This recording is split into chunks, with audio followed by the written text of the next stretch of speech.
老公有个奇怪的癖好，在外面不许我喊他老公，只能娇滴滴的喊他哥哥，喊一次就转520。我本以为这是我们之间的情趣，直到5一假期第一天，我的账户多了5200万，我想找老公撒娇，却无意听到他和女秘书的谈话。老公，为什么我们结婚不请婉婉妹妹啊？你平时不是对妹妹最好吗？乖，妹妹视钱如命，我怕她知道后会找你要钱的。乔欣不满地瘪瘪嘴，生气走开。沈墨慈拿出电话打给了特助，送太太去巴黎看时装秀，短期内不要回来。我和乔欣结婚的事情全程封锁，不要让太太知道了。原来叫哥哥是为了不让外面的秦妹妹知道。那我去了巴黎就不回来了。宴会的喧嚣被隔绝在车窗外，迈巴赫在夜色中平稳行驶，我坐在副驾驶，手里攥着飞往巴黎的头等舱机票。几分钟前，他把机票和时装秀的邀请函递给我，语气一如既往的温柔。最近公司忙，你不是一直想去巴黎看展吗？去好好度个假。当时我听着他的话，连呼吸都觉得发痛。如果不是在露台无意间听到他的谈话，我大概真的会满心欢喜，甚至会感动于他在百忙之中依然记挂着我的喜好。现在他用5200万的零花钱打发我，用巴黎的时装秀支走我，只是为了给乔欣一场全城瞩目的世纪婚礼。车子停在别墅门前，5岁的女儿佑佑光着脚从儿童房里跑了出来，仰着粉雕玉琢的小脸，脆生生的喊人：爸爸！沈墨慈换鞋的动作顿了一下，他并没有去抱她，只是淡淡的嗯了一声。佑佑也不气馁，献宝似的举起一张画纸。爸爸，你看，今天在幼儿园我画了我们一家3口，老师说我画的最好，还奖励了我一朵小红花呢。画上3个小人手牵着手，穿着黑西装的爸爸最高，穿着红裙子的妈妈，中间是扎着2个小辫子的佑佑。我走过去想把画接过来，佑佑却固执的举着，满眼期待的看着沈墨慈。可沈墨慈视线就没从手机屏幕上离开过，他的眼角眉梢带着平时绝不会对我和女儿露出的笑意。佑佑举的手都酸了，用肉乎乎的小手扯了扯他的西装裤脚。爸爸，你看看我的画呀。没有反应，佑佑的声音带上委屈的哭腔。沈墨慈终于抬起头，眉头皱了一下。画得不错，去睡觉吧。视线都没有真正在画上停留1秒，佑佑嘴巴瘪了下去，眼眶瞬间红了，低着头默默把画卷了起来。我心疼的喘不过气，我把佑佑抱进怀里，轻轻拍着他的后背，直到保姆把佑佑带回房间。我抬起眼盯着他熟悉的脸。你最近真的很忙吗？沈墨慈终于把视线从手机上移开。怎么突然问这个？巴黎的行程排在下周，如果是度假，你不跟我一起去吗？沈墨慈左手手指轻轻摩挲着右腕上的百达翡丽表盘。公司刚拿下一个大项目，走不开。这是他从小到大的习惯，只要一说谎，就会下意识去摸手腕上的东西。恋爱时，他瞒着我准备求婚戒指，我问他去了哪，他也是这样摸着表盘。那时候我觉得他连撒谎都这么可爱，现在只觉得反胃。哄睡了佑佑，我轻手轻脚地走出儿童房，主卧里传来沈墨慈均匀的呼吸声。我转头走进书房，借着月光打开了电脑，点开隐藏的私人邮箱，里面躺着一封2周前发来的邮件。巴黎最顶尖的高定品牌施耐总部诚挚邀请我出任品牌的亚洲区首席设计师。6年前，我是时尚界最炙手可热的新星，被誉为最有灵气的天才设计师。后来我嫁给了沈墨慈，他拉着我的手，红着眼眶说不想让我太辛苦，他说会养我，会给我一个最安稳的家。为了不影响他的事业，我甘愿隐姓埋名，成了圈里一个拿钱度日的富家太太。就连对外，为了满足他离谱的算计，我也只能以他妹妹身份自居。我盯着屏幕上法文，手指在键盘上敲打。我接受邀请，下周准时入职。沉寂了6年的心突然剧烈的跳动起来。出发前3天，我去沈墨慈的时尚集团总部办手续，拿签证资料。一路上，公司的老员工投来复杂的目光。他们都知道我是这几年一直在幕后为公司提供核心设计图的功臣，却没有几个人知道我是真正的沈太太。走到沈墨慈的总裁办门口，门突然从里面被拉开，乔欣走了出来。她穿的吊带裙极其修身，领口开得很低。看到我，她先是愣住，随即捂着嘴娇笑起来。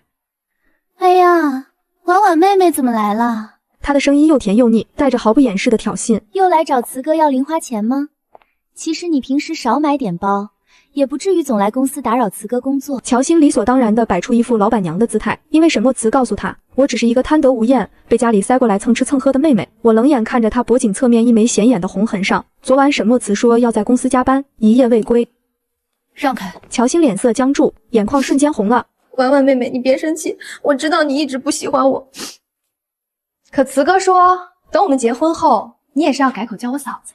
沈墨慈快步走出来，一把将乔欣护在身后。她的西装外套都没穿，白衬衫的扣子解开了3颗，锁骨上甚至还沾着一点不明显的口红印。沈墨慈皱着眉头看向我，苏婉，你又在闹什么？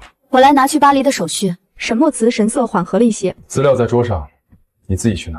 我越过他们走进办公室，拿完资料准备离开时，目光不经意扫过一份文件的边缘，露出了一张照片。乔欣穿着洁白的婚纱，笑容甜蜜地依偎在沈墨慈怀里。沈墨慈低头看着他，眼里是化不开的柔情。照片背后是乔欣清秀的字迹：沈先生和沈太太永远相爱。我全身的血液全部倒流。沈墨慈看到我手里照片，脸色骤变，一把将照片从我手里夺走，动作大的碰倒了桌上的咖啡杯。你乱翻什么？我平静地看着他慌乱地拿纸巾去擦相片上的咖啡渍，那么小心翼翼。我转过身，一步步走出办公室，没有回头，我怕我一回头会忍不住吐出来。那天晚上，我做了沈墨慈最爱吃的糖醋排骨。佑佑坐在餐椅上，好奇地看着我。妈妈今天好开心。我揉了揉他的头发，没有说话，因为这是最后一顿了。今晚很出奇，沈墨慈居然按时回家了，破天荒地在餐桌上夸了一句：排骨味道很好，辛苦你了。我低头挑着碗里的米饭，没搭腔。吃过饭，沈墨慈去阳台接电话，佑佑从客厅的落地窗后探出头，拉了拉我的衣角。妈妈，你看，爸爸刚才笑了，他已经好久没有在家里笑过了。我走到玻璃门后，隔着一条门缝，他的声音顺着夜风飘进我的耳朵。婚纱的尺寸我已经让人改过了，明天直接去店里试。沈墨慈低声轻笑，当然是最贵的。你是我沈墨慈唯一的妻子，我要给你最好的。我的心狠狠抽搐，痛得弯下腰。厨房里的水龙头被我开到最大，哗哗的水声掩盖了我压抑的哽咽。佑佑跑过来，踮起脚尖，用软绵绵的小手拍着我的背。妈妈不哭，佑佑保护你。我蹲下身，死死抱住我唯一的宝贝，眼泪决堤而出。晚上睡觉时，沈墨慈躺在我身边，很快进入梦乡。睡到半夜，他翻了个身，手臂习惯性地揽住了我的腰，将我带进他怀里。他把脸埋在我的颈窝，吻准确地落在我的颈间。这是我们刚结婚时，他每天晚上都会有的动作。后来乔欣出现，他回家的次数越来越少。这个动作我已经快1年没感受过了。我僵直着身体，只觉得一阵恶寒。我一点点掰开他的手，下了床，在沙发上坐了一整夜。第二天是时尚集团的高管会议，因为这次的大秀由我主导设计的一整个高定系列。我去了会议室，所有高管和核心设计人员都在。沈墨慈坐在主位，乔欣坐在他身边，俨然一副女主人的做派。会议刚开始，沈墨慈就扔下了一个重磅炸弹：下个月的年度大秀，压轴系列的署名和主导权全部交给乔欣。所有人的目光都落在了我身上，谁都知道那个叫涅槃的系列是我耗时3年，熬了无数个通宵，那是我准备用来纪念我和沈墨慈结婚7周年的礼物。我站起身，目光直直逼视着沈墨慈。为什么？沈墨慈翻看着文件，连头都没抬。乔欣更年轻，她的理念更符合现在的市场。你的那些设计有些太沉闷了，反正你也不缺这点名气，拿着那些钱去巴黎好好散散心。乔欣眼唇娇笑，婉婉妹妹放心，慈哥说我的天赋极高。这个系列交给我，我一定会让他大放异彩的，绝对不会埋没了妹妹的苦劳。一个连面料之数都分不清的秘书跟我谈天赋，我把手里的资料往桌上一扔。好，你别后悔。散会后，我去洗手间用冷水泼了泼脸，门被推开，乔欣走了进来。她走到我身边，拿出限量版口红补妆。苏婉，其实我挺同情你的。她不再装出甜腻的样子，满脸是胜利者的傲慢。你以为慈哥真的把你当妹妹吗？他早就嫌你烦了。你每天只知道要钱，没有一点情趣。男人嘛，谁喜欢一个黄脸婆啊？他刻意拨弄了下领口，露出大片的肌肤和暧昧的痕迹。不怕告诉你，下周就是我和慈哥的婚礼，全市最顶级的酒店，1999朵空运的白玫瑰。你就在巴黎好好看着我怎么成为名正言顺的沈太太吧。我扯过纸巾擦干手，恭喜，让乔欣准备好的所有恶毒言辞都卡在喉咙里。我直接走出洗手间，他根本不知道那套涅槃系列的设计图只完成了80%，最核心的剪裁工艺和数据只有我脑子里有。等大秀开始，有他们哭的时候，回到家，我开始收拾行李。其实也没什么好收拾的，这里的每一件东西都沾染着虚伪和谎言的气息。我只带走了我的设计手稿和佑佑的几件旧衣服。沈墨慈下班回来，怎么带这么多东西？去久一点。出发当天的清晨，阳光很好，我把佑佑牵在手里，看着正在穿西装外套的沈墨慈，做出了最后一次试探。沈墨慈，如果我不想去巴黎了呢？他系领带的手停下，回头看我。如果不去巴黎，留下来陪你，可以吗？沈墨慈眼底掠过慌乱和烦躁。苏婉，你又在耍什么脾气？机票和酒店都是半个月前就订好的，别任性。他甚至不愿多说一句话，拿起车钥匙就往外走。走吧，我送你们去机场。挺好的，一路上车厢里安静的令人窒息。到了机场出发大厅，佑佑跑到沈墨慈面前。爸爸，你真的不和我们一起去吗？沈墨慈温和地摸了摸佑佑的脸。悠悠乖，爸爸忙完这阵子就去接你们，去那边听妈妈的话。到了给我发个信息，卡里的钱随便刷。我看着这张爱了7年却让我遍体鳞伤的脸，沈墨辞，再见，此生不复相见。13个小时的高空飞行，气流颠簸，舱外是几万英尺的云层。法航客机平稳降落，戴高乐机场的跑道在视线里放大，飞机轮胎摩擦地面，传来轻微的震颤感。6年了，这是我第一次踏出江城。机舱门打开，通道里涌入微凉的空气，带着法兰西特有的湿润。我牵着佑佑的手走下舷梯，佑佑背着粉色的小书包。接机大厅人头攒动，到处都是陌生的面孔。我一眼就看到了艾琳，施耐大中华区总裁，也是当年把我带进时尚圈的伯乐。她站在贵宾通道出口，踩着标志性的红底高跟鞋，一身剪裁利落的黑色西装。她快步走了过来，一把将我搂进怀里，力道很大，勒得我骨头生疼。整整6年了，她拍着我的后背，呼吸就在我耳边。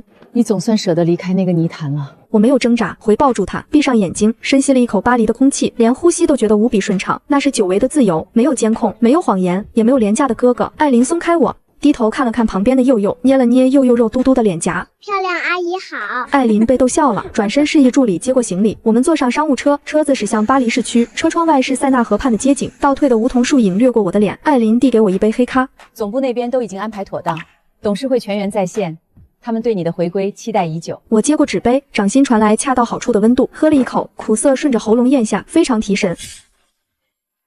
车子停在康朋街31号。施耐总部大楼，低调却透着历史底蕴。我推开厚重的玻璃门，直接被带进3楼会议室。长条形的会议桌旁坐满了核心团队成员。我走上前，站在宽大的幕布旁，拿出贴身携带的 U 盘，接入电脑主板，投影仪亮起白光，打在我的脸上。各位，我是婉。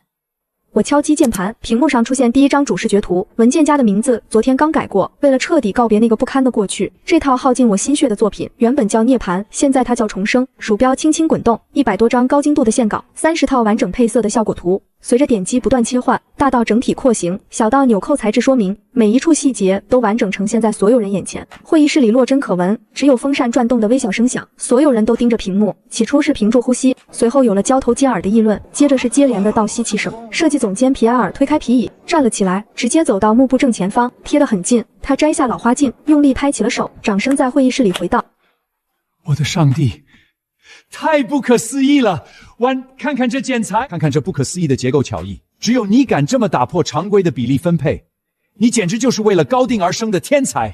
会议室里爆发出热烈的掌声，没有奉承，只有对设计的纯粹认可。艾琳站在一旁，冲我举了举咖啡杯。皮埃尔转过身，不用再开会讨论了。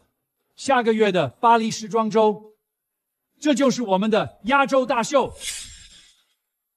团队当场拍板，全票通过。会议结束，我走进楼层尽头的洗手间，大理石洗漱台冰凉。我拧开黄铜水龙头，洗了个手，抬起头，看着镜子里的女人，脸色苍白，眼底有一圈青黑，头发留了整整7年，已经及腰。只因沈墨慈摸着我的头发说：“你留黑长直最好看。”为了他这半句话，我精心打理了2000多个日夜，再麻烦也没有剪短过，生怕惹他不快。现在看看，真是愚蠢至极。洗漱台上的杂物篮里有一把剪刀，拆快递用的。我拿了起来，握住塑料手柄，对准耳下的位置，连笔花都没有。咔嚓，一缕长发应声掉落，没有任何犹豫，黑发大把落下，在脚边堆成一小滩黑线，直到镜子里出现一个齐耳短发、轮廓利落的女人，脖颈暴露在空气中，有点凉，但是前所未有的痛快。我打开包，翻出那管正红色口红，旋转、涂抹、抿开，红唇把皮肤衬得透亮。镜子里的女人眼神有了锋芒，气场全开，这才是苏婉，再也不是那个围着灶台转悠的附庸。与此同时的江城正在上演一出极其荒唐的大戏。沈墨慈包下了市中心最顶级的宝格丽酒店，整整3层，1999朵空运来的白玫瑰铺满了整个宴会厅，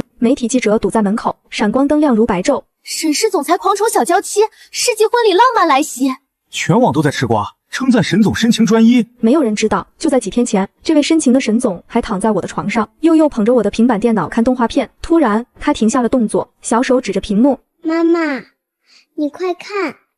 我凑过去看了一眼，平板上正放着国内婚礼的现场直播。沈墨慈穿着黑西装，乔欣穿着洁白奢华的定制婚纱，两人站在玫瑰花海中间交换对戒。沈墨慈低头亲吻乔欣，又皱着小眉头，指甲在屏幕上抠了抠。妈妈，爸爸为什么穿着这身衣服？他怎么在亲那个坏阿姨呀？童言无忌，直指着可笑的现实。我没有去抢平板，走过去坐在他身边，揉了揉他的头发，语气非常平静。因为那个爸爸坏掉了，里面的齿轮生锈了，我们不要它了。佑佑歪着头，眨了眨大眼睛，思考了几秒，认真地点了点头。妈妈说的对，幼儿园的小朋友都知道，坏掉的玩具就会臭臭的，我们要赶紧把它扔进垃圾桶里。他小手一点，退出了直播界面，继续看他的小猪佩奇，没有任何留恋。江城那场婚礼刚刚结束，敬酒环节刚过，乔欣连那身价值100万的定制婚纱都没脱，直接把裙摆一撩，带着助理急冲冲赶去了集团总部。他今天受尽了追捧，虚荣心膨胀到了极点，现在迫不及待想要在全公司面前证明自己，证明他有资格主导大秀。他趾高气昂地踹开打板室的门，里面几台机器正在嗡嗡作响。他嫌弃地捂了捂鼻子，抢过助理手里的文件夹，将几张复印的设计图重重拍在桌面上。打板部的主管老张走了过来，这是个干了20年的老裁缝。他推了推老花镜，拿起桌上的图纸看了一眼，眉头立刻打成一个死结，翻来覆去看了2遍，抬头看向乔欣：“老板娘，这图纸不对。”乔欣刚喝了一口水，闻言冷哼：“有什么不对？”张主管用铅笔点着纸面：“这上面只有外形轮廓和颜色搭配。核心的立体剪裁数据呢？”乔欣没接话，张主管继续追问：“腰部这个最复杂的镂空设计，面料拼接工艺的说明全都是空白的，要用什么质地的里衬？怎么收塑到才能贴合曲线？”一连串专业术语砸下来，乔欣根本听不懂。他以前每天的工作就是泡咖啡，哪里知道立体剪裁是个什么东西？做衣服在他看来就是画个轮廓，缝几块布。但作为新晋沈太太，面子绝不能丢。他强装镇定，站直身体，翻了个大白眼：“你们可是高级技师，数据这种细节自己随便填一下不就行了？”张主管以为耳朵出毛病了，掏了掏耳朵：“随便填？老板娘，这可是高级定制，哪怕毫米级的误差，衣服就全毁了。我提供的是最高级的设计理念，是大方向，难道还要我手把手教你们踩缝纫机吗？”张主管被噎得半死，脸色涨成猪肝色。旁边几个年轻打板师低下头，肩膀一抖一抖的憋笑：“行，您说是啥就是啥。”乔欣见他服软，以为自己镇住了场子，扬起下巴：“做不好扣全组奖金。”甩下这句话，他提着笨重的婚纱走了。张主管看着桌上的废纸，气得把铅笔摔成2截，转头冲底下的人吼道：“看什么看？没听见老板娘发话了吗？随便填数据，袖子给我缝到后背去！”半个月的光阴悄无声息地溜走，梧桐树的落叶铺满了香榭丽舍大道，风穿过街角咖啡店的遮阳伞。我坐在2楼临窗的位置，手里端着一杯无糖的冰美式，这是我这7年来第一次点这个，因为那个人曾经说过喝冰的伤胃，连带着我也骗自己说不爱喝冷饮，其实那不过是对他盲从的习惯罢了。如今冰凉的苦涩滑入喉咙，却觉得无比的提神醒脑。我收拾好画本，起身走回康朋街31号的工作室。艾琳正踩着红底高跟鞋等我，她手里拿着几份刚从米兰空运来的面料，全是最顶级的真丝提花。看看这些料子，手工坊那边连夜赶出来的。我伸手摸了摸布料的纹理，质感顺滑，肌理极其讲究，正好适合大秀压轴的那套礼服。就定这款烟灰色的。艾琳打了个清脆的响指，眼光一如既往的毒辣。打板师和几个老裁缝围在工作台前，正对着我的设计稿比划。他们看向我的目光里充满赞赏，没有人在乎我到底是谁的太太，更没人把我当成要钱度日的废柴。落地窗旁铺着厚厚的手工地毯，佑佑正趴在上面玩拼图。这半个月他肉眼可见的长胖了，小脸红扑扑的，健康又活泼。他最近学会了几句简单的法语，每天和工作坊的外籍阿姨聊得很欢。妈妈，我们以后就住这里，对不对？我走过去蹲下身，摸了摸他的头发。对，我们永远住这儿。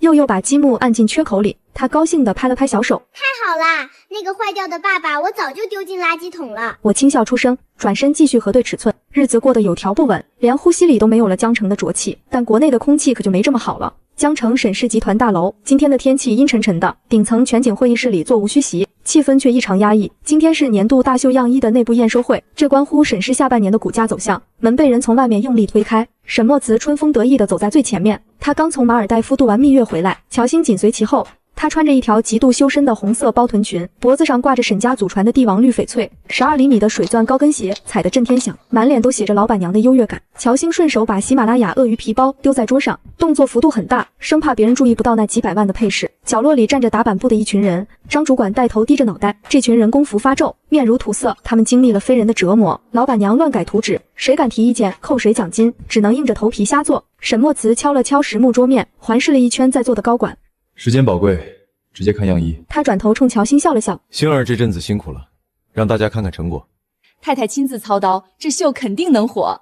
沈氏的时尚品味这回要再上一个台阶。乔欣捂着嘴咯咯地笑。慈哥，你别这么夸我嘛，我就是随便发挥了一下天赋而已。张主管在角落里翻了个巨大的白眼，默默在心里念了一句阿弥陀佛。前方的黑色隔断拉开，震耳欲聋的走秀音乐响起，第一个外籍模特走了出来，全场的马屁声戛然而止。会议室里连一根针掉地上都听得见。财务总监手里的碳素笔掉在了桌上，公关部经理捂住了自己的眼睛，这也太伤眼了，这是个什么玩意儿？那本该是轻盈灵动的丝质长裙，硬生生被改成了一条厚重的粉色窗帘。模特的脚刚迈出2步，就听见刺耳的面料摩擦声。乔欣觉得真丝不好打理，大笔一挥，全换成了硬邦邦邦的化纤料。腰部最精妙的镂空设计成了灾难重灾区，因为没有任何收省到的数据支撑，贴合身形的空隙变成了勒肉的麻绳。模特本身骨瘦如柴，硬是被勒出了诡异的腰间褶子。伴随着走动，裙摆内圈粗糙的流苏像拖把一样扫地。更可怕的是领口居然被加了一圈反光的廉价水钻。沈墨慈的脸一寸寸地绿了下去，他端坐在皮椅上，手指开始发抖。模特走到桌前，摆了个定点姿势，只听见布料撕开的脆响，侧边开叉走线直接崩裂，露出里面白花花的一大片粗糙里衬，滑稽到了极点。这根本不是去走秀，这是要去要饭。张主管没忍住，噗嗤一声笑出了声，这声笑直接点燃了炸药桶。沈墨慈猛地站起身，抄起手边的牛皮纸底稿文件夹，朝着实木桌面死死砸下去。啪的巨响，里面的纸张飞到了半空。你就给我看这个！他指着那块会走路的破布，音调都变了。砸了几千万的研发经费，你就弄出这么一坨垃圾！乔欣一直活在自己的幻想里，他压根不懂服装的结构，平时沈墨慈连句重话都没对他说过，这一下把他吓懵了。他哆哆嗦嗦地往后退了2步，直接撞翻了旁边的茶杯，眼泪跟关不住的水龙头一样往外冒。慈哥，你别发火啊！他伸手去扯男人的西装下摆，声音夹得让人头皮发麻。我画的图那么好看，是工人们偷懒没做好。张主管一听，火冒三丈，这黑锅他可不背。他从人群里跨出一步，老板娘，做人讲点良心，您那儿就画了个轮廓，连用什么料子都不写，这已经是我们能缝出来的最好结果了。高管们窃窃私语，没人给乔欣解围。他急红了眼，脑子里灵光一现，抓到了一个完美的替罪羊，是苏婉。他指着地上散落的草图，声音尖锐，对，就是他，他嫉妒我嫁给你，眼红我有主导权，他离开前肯定是在图纸上动了手脚。这种连篇鬼话简直不堪一击，可沈墨慈却听进去了。他骨子里那股大男子主义作祟，他一直认定前妻是舍不得他的。苏婉以前就爱耍这些一哭二闹的手段，要的无非是他多看他2眼，多给些零花钱。对，一定是他在闹脾气，他要好好敲打这个不知天高地厚的女人。此时的巴黎工作室里流淌着舒缓的法兰西香颂，手机在操作台上震动起来，屏幕亮起，沈墨慈3个字跳跃着。我扫了一眼，毫无波澜。小助理艾米指了指电话，晚，需要我接吗？我摇了摇头，腾出一根手指，按下免提键，把手机丢在一大卷纯白布料旁边，手里的缝衣针继续挑动着细密的米珠。刚一接通，刺耳的男高音就传了过来，破坏了法式浪漫的格调。苏婉，你在装什么死？是不是你扣了核心数据不发？大秀在即，你知不知道轻重缓急？马上把缺失的文件传给我。我拉过一把木椅坐下，对着麦克风吹了一口并不存在的灰尘。沈总，这是吃的哪门子枪药？我在桌上留了字条，进度只有80%。你们那位自称极有天赋的老板娘，不是拍着胸脯要主导全场吗？我停下针线，短促的笑了一声。怎么，买来的抹布没法穿，现在想起找前任救场了？电话那头安静了几秒，大概他没料到我会这么不留情面。要知道以前我连反驳半句都不敢。他呼吸变重，强行压下火气，换了一副施舍者的口吻。婉婉，闹脾气也该有个限度，这件事影响到公司声誉，乖一点，听话。把文件打包发到我私人邮箱。他自以为是地抛出诱饵。等你回来，你要了很久的那款喜马拉雅，我明天就让店长给你送去，再给你卡里打1000万作为补偿。这下总该高兴了吧？真可悲，他眼里的我，骨气和尊严都可以用包包来折算。我看着镜子里利落的短发，抹着正红色口红的嘴唇挑了挑。沈墨慈，你是不是聋了？我再免费重复一遍，留着你的破包和臭钱。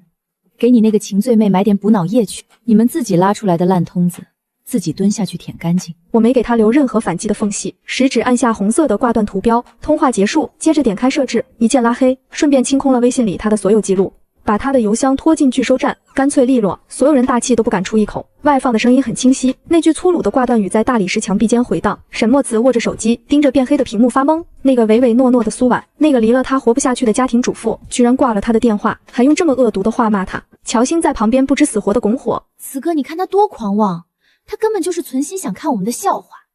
沈墨慈偏过头，死死盯着他，目光里夹杂着厌恶和烦躁，吓得乔欣把后半截话硬生生咽回了肚子里。一种从未有过的慌乱涌上男人的心头，像是在寒冬腊月被泼了一盆冷水，事情完全脱轨了。他猛地转头看向站在门口的特助林森，滚去查他在那边到底干了些什么名堂，把他所有的消费流水调出来我看。他不信，他能插上翅膀飞了。巴黎消费那么高，他一个常年不工作的富太太，停掉他的信用卡，他撑不过3天。特助连滚带爬的出了会议室，里面的空气压抑到了极点，没有人敢提前散会，大家都在座位上数秒。沈总，出大事了。他的声音在打抖，沈墨慈眉心狂跳。快说。林森咽了一大口唾沫。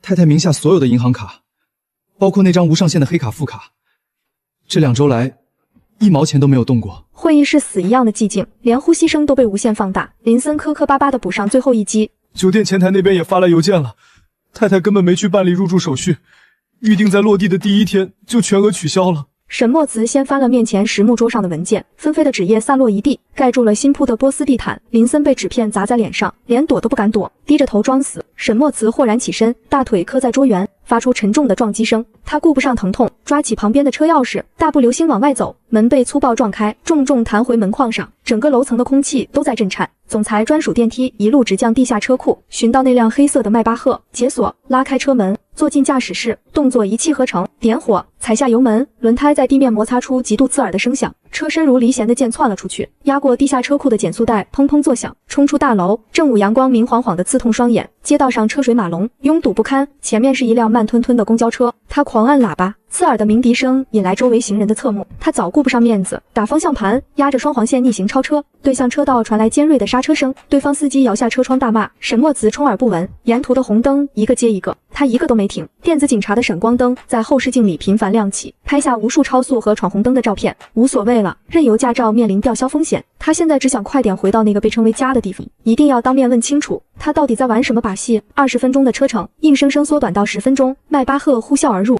停在自家花园的喷泉旁，速度太快，车头撞坏了一丛玫瑰，鲜红的花瓣落了一地，摔上车门，跑上台阶，指纹解锁，机械锁芯发出清脆的转动声，大门缓缓开启，冷气扑面而来。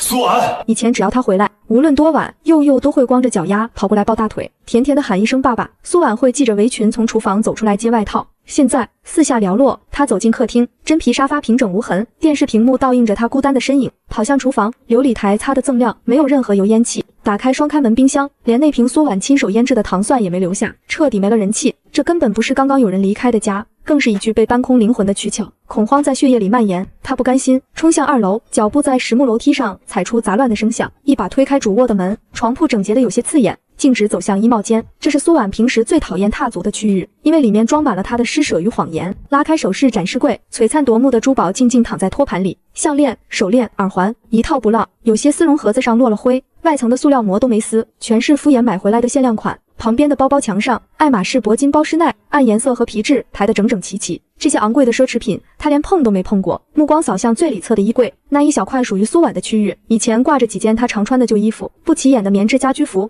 现在只剩下几个光秃秃的衣架，什么都没留下。他走得很干净，他的东西一分一毫都没动，带走的全是与他无关的旧物。转头跑进隔壁的儿童房，满墙粉色墙纸也挽救不了荒凉，积木桌擦得干干净净，书架上的童话书全没了。看向墙壁，原本贴着佑佑在幼儿园画的画，只剩下4块泛黄的双面胶底纸，连唯一一张全家福都没留给他。呼吸不畅，跌跌撞撞回到主卧，他目光游移在梳妆台上，以前苏婉晚上总会坐在那里，留一盏小夜灯，边等他边翻看厚厚的布料册，走过去拉开底层的抽屉，滑轨的声音在空旷的房间里格外清晰，里面静静躺着一个蓝色的首饰盒，打开来是一枚做工考究的钻戒，结婚5周年时他心血来潮亲手画了草图定制，拿到手没几天，借口工作太忙，嫌戴在手上做事不方便，随手锁进了抽屉，再没拿出来过。首饰盒底下压着几张打印好的 A4 纸，纸张很薄，边缘泛着旧色，打印出来有段日子了。伸手抽出来，目光落向抬头的加粗黑体字离婚协议书，这几个字刺痛了他的视网膜，手控制不住的颤抖，纸张抖得哗哗作响，强迫自己往下看，条款少得可怜，男方过错，女方要求男方净身出户，抚养权全权归女方所有，就这2条，不要房产，不要存款，连他引以为傲的股份也不稀罕，只要自由和女儿。翻到最后一页，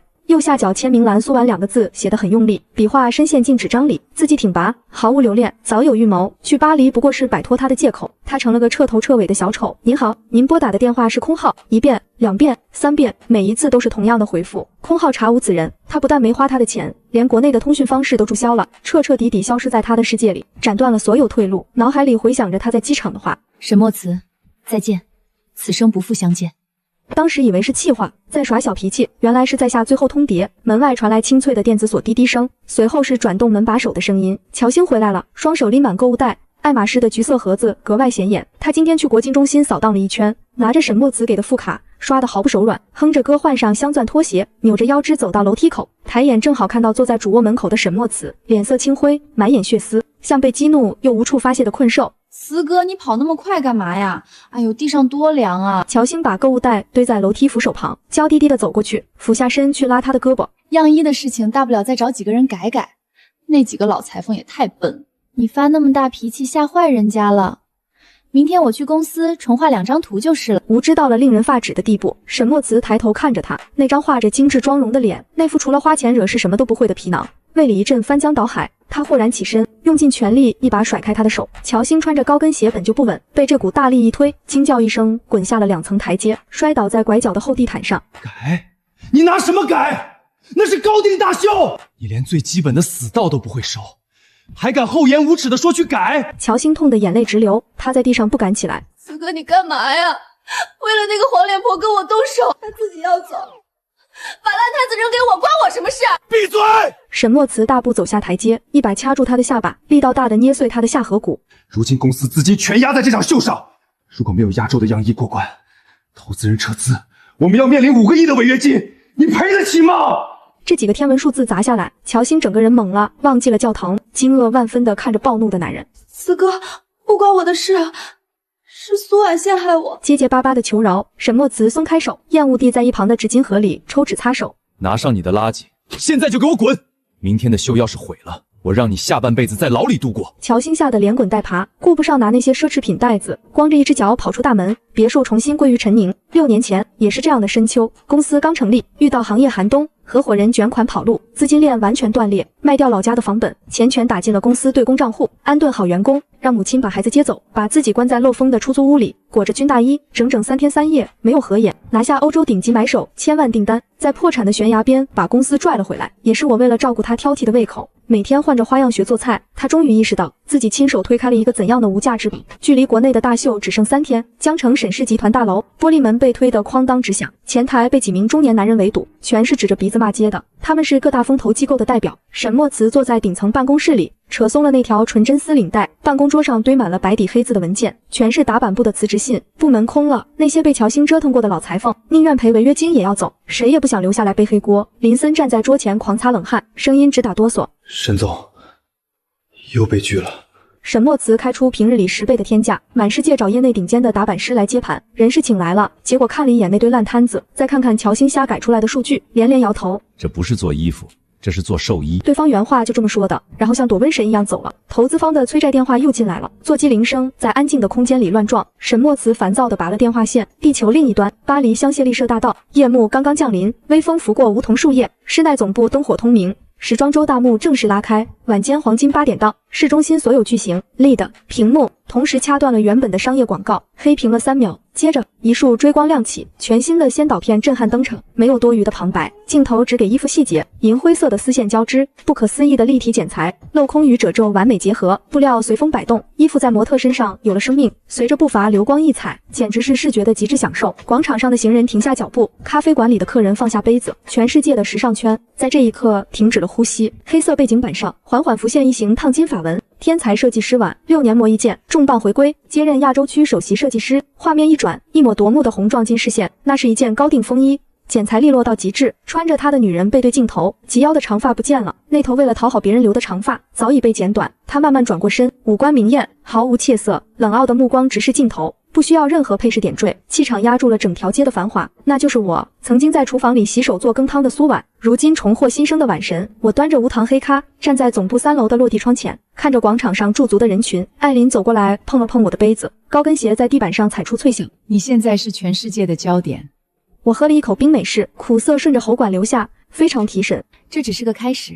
视频没有国界，不到1小时，各大社交平台直接瘫痪，程序员临时扩容才稳住服务器，热搜榜前10全换了名字。吃瓜群众的眼睛是雪亮的，论坛里盖起了万丈高楼。有人发帖，这不是沈氏藏在幕后的枪手吗？立马有人反驳，你懂个屁！人家本来就是大名鼎鼎的晚神，6年了，他终于舍得出山了。键盘侠们开始扒细节，长篇大论的分析帖满天飞。等等，你们发现没有？快看施耐的最新款，再对比沈氏一直预热的涅槃。截图被一张张放大，红色圆圈标记出工艺走向。这根本就是一个路子出来的，何止是一样？施耐这是神作，沈氏那个简直就是一坨照猫画目的垃圾。楼上的你侮辱垃圾了，我家窗帘都比沈氏那件合身。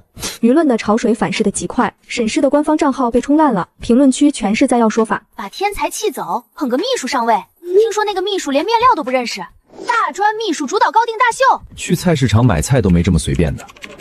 退钱，抵制沈氏。公司股票代码一片惨绿，直接封死在跌停板上。消息很快传到了总裁办公室，林森哆哆嗦嗦地递上平板，页面还停留在播放界面，视频还在循环播放。沈墨慈死死盯着屏幕，那是苏安。他不信，他把视频拉回去重新放了一遍。那个为了500万就能娇滴滴叫他哥哥的女人，那个每天在厨房熏油烟的女人，怎么可能？可那张脸他看了7年，化成灰他也认得。胸口被重锤砸中，呼吸全卡在嗓子眼里，这就是他这半个月干的好事。林森咽了口唾沫。施耐那边发了正式通告，苏小姐确实接任了首席。沈墨慈手腕失利，平板掉在桌上，屏幕裂开了几道蜘蛛网般的缝。原来他早就想好退路了。去巴黎不是散心度假，是去登机加冕的。电脑提示音响了，一封法务邮件发了过来，发件人是跨国顶级律师事务所，内容简单明了。沈氏最新公布的几款样衣涉嫌侵犯苏婉女士的早期版权，要求立即停止一切商业行为，否则直接走跨国诉讼。这是绝杀，连那几块破烂都不让展出。订机票，最快去巴黎的航班，立刻！马上！林森愣在了原地，脑子转不过弯。可是后天的大秀，去他妈的大秀！他现在只想抓到那个女人，当面问问她到底想干什么。门板被粗暴的撞开，乔欣披头散发地跑进来。他刚才在楼下被投资方堵了，那帮人可不讲客气，有人朝他泼了半杯冷咖啡，深棕色的液体顺着脖颈流进衣领里，衣服扯破了，高跟鞋也丢了一只，光着一只脚跑上来的。四哥，你要去哪儿？他扑过来抱住男人的大腿，你不能走啊！沈墨慈看着脚边的女人，那张原本觉得清纯可人的脸，现在只剩下愚蠢和贪婪，眼底全是难以掩饰的厌恶。他抬腿就是一脚，没有半点怜香惜玉，鞋底直接踹在乔欣的肩膀上，这一下没有收力。你还有脸提大秀？沈墨慈居高临下的指着他，暴怒的声音震得玻璃嗡嗡作响。那堆破烂，你穿上去走台吗？你这个蠢货，你差点害死整个沈氏！如果不是他把打板室搞得乌烟瘴气，如果不是他非要抢什么主导权，他怎么会落到今天这步田地？乔欣趴在地上哭嚎，脸上的妆全花了，黑色的防水眼线糊在眼眶边，像个劣质的小丑。他捂着肩膀发抖。四哥，我错了，我不该逞强的。你给婉婉妹妹打电话，让她回来帮忙好不好？还在叫婉婉妹妹。沈墨慈气急反笑，伸手抓起桌上的水晶烟灰缸，高高举起，最后硬生生砸在墙上，玻璃碎屑四下飞溅，划破了乔欣的小腿。沈墨慈没再多看他一眼，越过地上的烂摊子，去机场。司机不敢多问，一脚油门踩到底，车子驶出大厦。经过国金广场时，那块巨大的屏幕上还在循环播放着施耐的先导片，那抹红色的身影再次出现，冷傲的眼神穿透屏幕，直刺进车窗里。沈墨慈闭上眼睛，手指死死抠着真皮座椅。等我抓到你，一定要让你乖乖认错。江城国际机场里，沈墨慈办理了加急通道，手里攥着头等舱的机票。过安检的时候，他的手都在不自觉地发抖。国魔之光再创辉煌，主持人字正腔圆，每一个字都在嘲笑他的愚蠢。他逃避似的戴上降噪耳机，却隔绝不了脑子里的声音。他以为一个家庭主妇只要多给点零花钱就能打发，现在想来自己有多可笑。飞机开始登机，他拖着步子走进廊桥，舷窗外的夜灯昏暗，10几个小时的航程里，每一秒对他来说都是凌迟。飞机终将抵达遥远的巴黎，夜色浓重。康朋街31号，这里是全球最顶级的名利场，施耐年度大秀主会场，座无虚席，第一排全是最顶尖的时尚大咖，明星混坐在媒体区，场内非常安静，大家都在等最后的作品。一束追光打在幕后，钢琴曲缓慢流出，重生系列压轴主杀登场了。白色的纱裙拖曳在 T 台之上，银色丝线在灯光下闪烁，布料走线打破了常规比例，腰部是极其大胆的镂空，背后的真丝被剪裁成复杂的几何形状，随着模特的走动，裙摆如同水波荡漾，这是完全超出当今审美的神作。前排的女星摘下了墨镜，买手们拿出了记事本，时尚界的女魔头也坐直了身体。镁光灯开始频繁亮起，快门声响成一片，底下响起了掌声，声音越来越大，有人起立鼓掌。后排的媒体也站了起来，短短10几秒钟，全场起立，掌声雷动。后台，我站在角落的阴影里，看着监控显示器上的画面。这件衣服耗费了我整整3年的心血，在江城的时候它叫涅槃，现在它叫重生。艾琳踩着高跟鞋走过来，她一把抱住我。今晚干得漂亮。佑佑站在更衣室门口，她穿着定制的粉色公主裙，手里抱着小白兔玩偶，这是手工坊的阿姨连夜给她做的。她仰起头看着我，妈妈今天好漂亮。我蹲下身子帮她理了理裙摆。佑佑也好看，害怕吗？佑佑用力摇了摇头。妈妈在，悠悠不怕。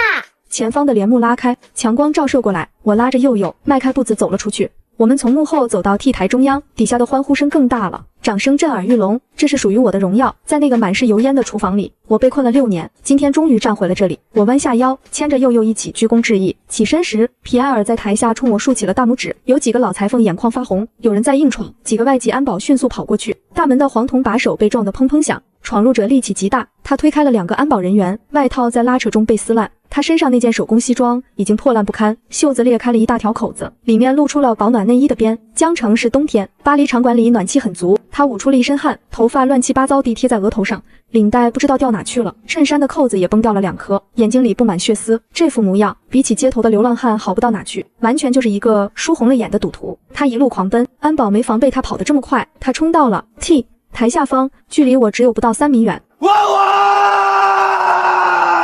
他扯着嗓子大喊，声音破了音，在这个高雅的秀场里显得格外刺耳。他双手扒着舞台的边缘，试图爬上来。几个高大的外籍安保追了上来，一左一右抓住了他的肩膀，用力往下一按，他膝盖磕在地上，被死死按在了红毯上。沈墨慈还在拼命挣扎，脸贴着冰冷的大理石，脖子上的青筋全部凸起。他的一只皮鞋在挣扎中掉落，露出了黑色的袜子，十分滑稽。我居高临下的看着他，视线撞在一起，他眼底全是慌乱和暴怒，就像一个被拆穿了把戏的小丑。苏婉，你不能这么对我！他拼命抬起头，脸涨成了猪肝色，由于用力过猛，口水喷了出来。他空出一只手，从西装内兜里掏出一张纸，是一张皱巴巴的律师函。他在半空中疯狂挥舞那张废纸。你用着我的钱来巴黎度假，反手就把公司的核心设计卖给了施耐，我要告你，我要让你身败名裂！但这出闹剧太有看点了，长枪短炮齐刷刷调转方向，所有的镜头全对准了地上的沈墨慈，闪光灯快的连成了一片。今晚全球的娱乐头条都有素材了。佑佑往我身后躲了躲，我轻轻拍了拍他的背安抚。我向台下助理艾米招了招手，他立刻小跑上台，把孩子带去后台。艾米点头答应，转身牵起佑佑的手。佑佑临走前回头瞥了一眼地上的男人，臭烘烘的坏爸爸。这声音虽轻，却被沈墨慈听得清清楚楚。他浑身肌肉瞬间僵硬，脸上的表情扭曲得无法直视。我转身走向舞台中央，从工作人员手中接过麦克风，我简单试了一下音，声音通过顶级音响回荡全场。沈先生，饭可以乱吃，话不能乱讲。我举起右手打个响指，幕后导播即刻切断现场音乐，巨幅 LED 屏幕闪烁后瞬间换屏，褪去走秀场牌标识，屏幕上逐行浮现出大段底层代码原文件与技术图纸，随后切换成多国专利证书的扫描键，正一页页向上滚动，底部日期明确标注为3年前，权利方栏位清晰写着我的名字。我直指大屏幕，示意所有人看清事实。各位看清楚，所有关于此设计的各项专利权，如今全都登记在我苏婉的个人名下。媒体长枪短炮齐齐对准大屏幕，高清镜头捕捉每个细节。我垂眸看向地上的沈墨慈，他已彻底停止肢体挣扎，他双眼死死瞪大，盯着投影出的产权扫描键，嘴唇不受控地颤抖。这份突如其来的产权打击，成了彻底击溃他的致命稻草。早在3年前，我便布下后手，将设计底稿与核心专利完全剥离，知识产权的所有权始终严密保管在我自己手里。他现在苦心经营的公司，本质上只是没有核心资产的空壳。我双手紧握着麦克风，语气保持着绝对的平稳。当初我只是顾念昔日的夫妻情分，才免费授权雷给沈氏集团进行商业使用。但现在我已经不高兴了，决定单方面终止授权，整个过程完全遵循法律法规，无任何违规之处。现场观众瞬间爆发出一阵惊呼，人群中响起密集的讨论声，同声传译员语速飞快地向海外嘉宾传达现场的反转信息。大家终于明白，这并非商业窃密，而是正当的所有权收回。无数摄像机镜头贪婪地记录下我这番霸气控场的反击。我内心根本没有打算就此罢休，既然已经掀桌，就要撕碎到底。我冷笑一声，对导播做了一个手势，屏幕再次切换，这回放出了一个重磅炸弹。第一张是精美的婚纱照，乔欣穿着洁白奢华的婚纱，沈墨慈穿着纯黑手工西装，两人搂在一起，笑得很甜。没离婚就拍新婚照，这可是个大丑闻。但这一切还不算完，下一张是办公室监控截图，右下角时间戳清晰指向几个月前的某个下午，画面极其不堪入目。乔欣坐在宽大的办公桌上，沈墨慈低着头，两人衣衫不整。外国大咖们全看懂了，有人发出长长的嘘声，甚至用法语骂了脏话。闪光灯疯狂闪烁，画面继续滚动，这次放出大面积银行流水凭证。3月5日转账200万，购买了一套卡地亚高级珠宝。6月10日转账5000万，备注是世纪婚礼的定金，每一笔的收款方都是同一个海外账户，户名是乔欣。我提高了音量，继续说道：这些钱全是我的前夫拿我赚来的血汗钱，转头给小秘书办了场世纪婚礼，1999朵空运白玫瑰，真够浪漫。我沿着台阶走下2步，离他更近。你在婚礼前就开始偷偷转移我们的婚内财产，怎么好意思大言不惭说我用你的钱来巴黎度假？沈墨慈看着大屏幕上的流水，脸色煞白，连嘴唇都没了一点血色，他的身子彻底软了下去，像被抽干了骨头。我继续步步紧逼。你让搞不定设计图的小青人去处理，买来的破布缝不好衣服，硬生生面临5个亿的违约金。你现在跑来巴黎，想用这种下三滥的手段绑我回去做免费苦力？我每说一句，他就往后瑟缩一下，额头上的汗珠大颗大颗往下掉。你们自己拉出的烂摊子就自己蹲下去清理干净，别痴心妄想了。每一句话都像响亮的耳光隔空抽在他的脸上，清脆作响。沈墨慈张大了嘴巴，喉结艰难地上下滑动，一点声音都发不出来。沈墨慈彻底傻眼了，刚才还大吼大叫的男人现下连站都站不稳。他把2眼瞪到最大，死死盯住大屏幕，流水单上的数字清清楚楚，旁边那张办公桌上的丑闻照片尤为刺眼。媒体快门按得飞快，把他的狼狈拍得一清二楚。他一直把苏婉当成好拿捏的黄脸婆，吓唬2句甩点零花钱就会乖乖就范。但他算错了一点，兔子逼急了会咬人，更何况苏婉是时尚圈曾经的王，一开始就把所有核心专利握在手里，只留给沈氏一个空壳子。台下全是全球最顶尖的时尚大咖和媒体记者，大家看不懂中文，但流水账单上的数额都会数。法国贵妇们互相交头接耳，指着他嗤笑，那些嘲弄的视线扎在沈墨慈身上，最后一点心理防线崩塌了。再硬撑下去，面临的便是身败名裂和破产。他顾不上体面，双膝弯折，跪在大理石地板上，西装裤腿蹭着地面一路爬到 T 台边缘，手拼命去抓台上的流苏边。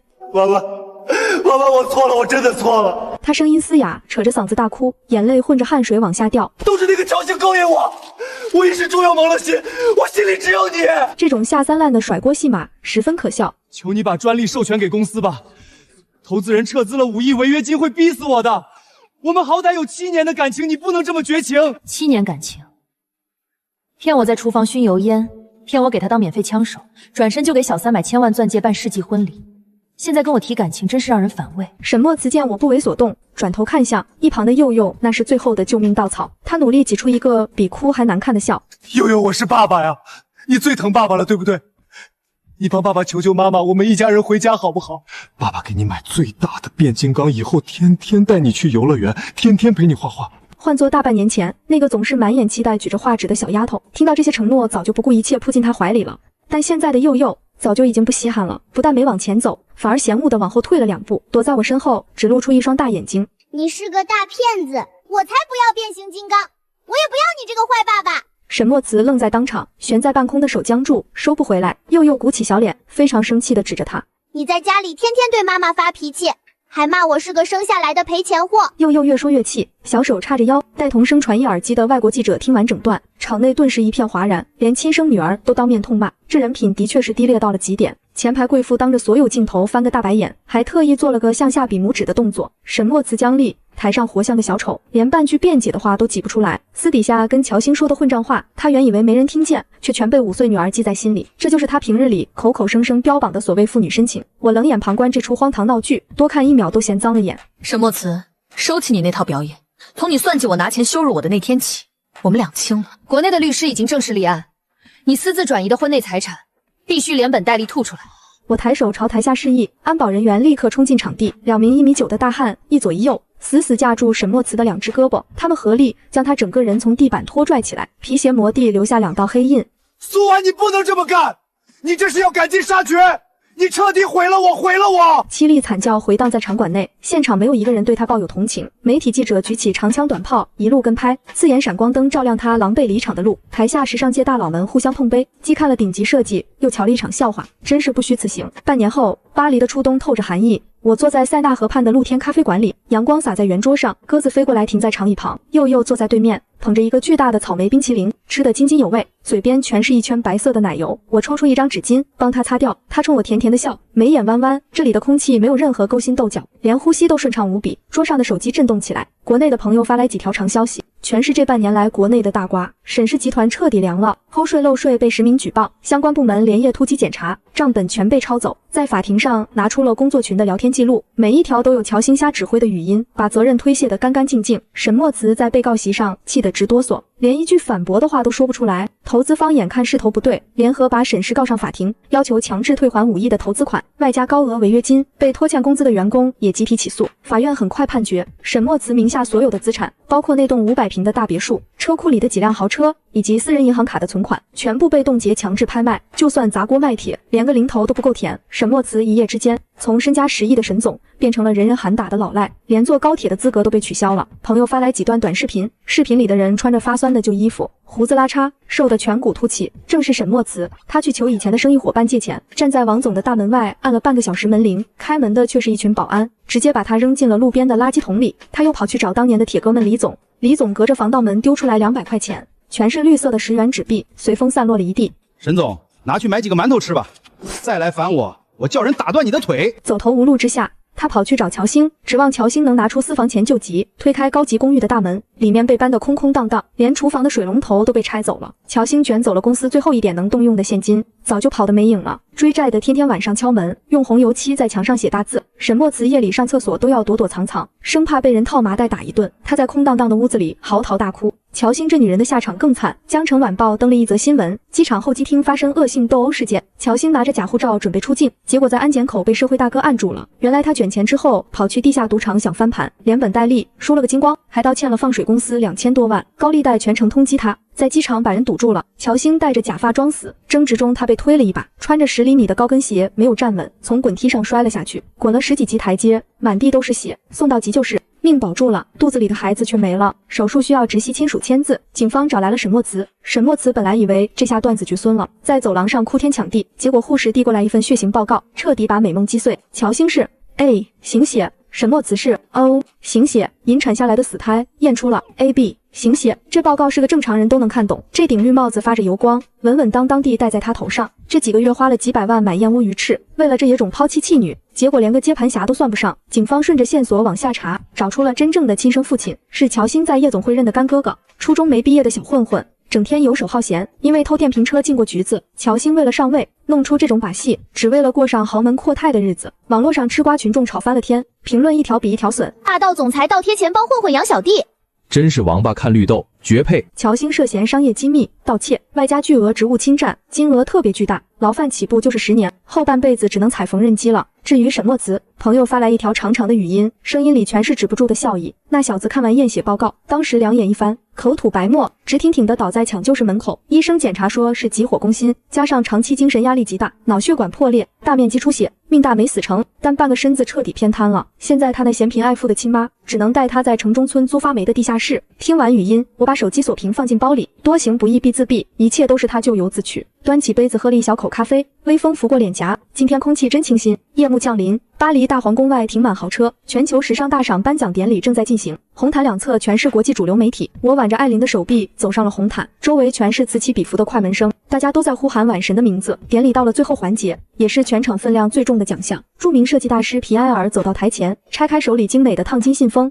获得本年度全球最具影响力设计师的是，他故意停顿了几秒，视线扫向台下的人群，来自施耐的万女士。掌声雷动，经久不息。我在所有人注视下站起身，提着裙摆，踩着红底高跟鞋，一步步走向领奖台，接过那座沉甸甸的纯金小金人。这代表着我6年的蛰伏，也代表着涅槃后的新生。金发碧眼的女主持人走上前来，递给我一支黑色麦克风。大家对你的经历非常好奇，在这个登顶的时刻，你有什么想对全世界女性说的话吗？台下数百双眼睛盯着我，全网几千万观众在看直播。我拿着金奖杯，看向正前方的摄像机镜头，没有准备演讲稿，全凭心声。我声音平稳，吐字清晰。不要在垃圾堆里找爱情，更不要折断自己的翅膀，去给不值得的人当垫脚石。与其做笼子里被豢养的家雀，整整期盼主人的施舍，不如去做自己的天空里自由翱翔的鹰。